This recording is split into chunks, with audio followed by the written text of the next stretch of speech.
আসন্ন ত্রয়োদশ জাতীয় সংসদ নির্বাচনকে সামনে রেখে নওগাঁর মান্দায় তেঁতুলিয়া ইউনিয়নের ৩ নং ওয়ার্ড বিএনপি ও অঙ্গ সংগঠনের উদ্যোগে একটি নির্বাচনী সভা অনুষ্ঠিত হয়েছে। শুক্রবার ২৮শে নভেম্বর বিকেলে ইউনিয়নের ৩ নং ওয়ার্ডের ভাতহন্ডা মডার্ন ক্লাব মাঠে এই সভা অনুষ্ঠিত হয়। ওয়ার্ড বিএনপির সভাপতি আব্দুল জব্বার প্রামাণিকের সভাপতিত্বে ও ইউনিয়ন যুবদলের সাধারণ সম্পাদক ইঞ্জিনিয়ার আলমগীর হোসেনের সঞ্চালনায় প্রধান অতিথি হিসেবে উপস্থিত ছিলেন সাবেক উপজেলা চেয়ারম্যান ও নওগাঁ ৪ মান্দা আসনে বিএনপির মনোনীত সংসদ সদস্য প্রার্থী ডাক্তার ইকরামুল বারী টিপু।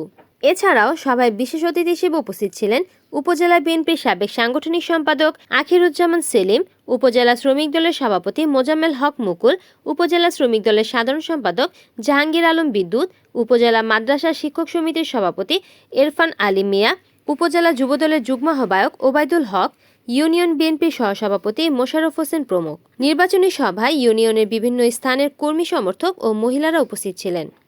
মান্দার উন্নয়নের জন্য চিন্তা করি, কাজ করি, আর সেই লক্ষ্য নিয়ে আপনারা আমার কাছে আসবেন, যাবেন, নির্ভয়ে আসবেন, যাবেন।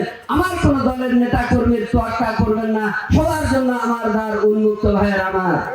এই কারণে আমি আপনাদের কাছে দাবি রাখি, অনুরোধ রাখি, আপনি যে দল যে মতের মানুষ হন না কেন, দল মত জাতি ধর্ম বর্ণ গোত্র নির্বিশেষে আপনারা দেশনেত্রী বেগম খালেদা জিয়ার জন্য দোয়া সহযোগিতা সমর্থন আশীর্বাদ করবেন।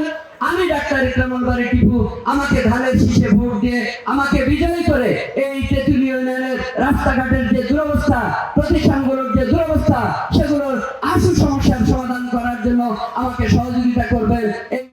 রিপোর্ট করেছেন নওগাঁ প্রতিনিধি ওয়াসিম রাজু, NN টিভি।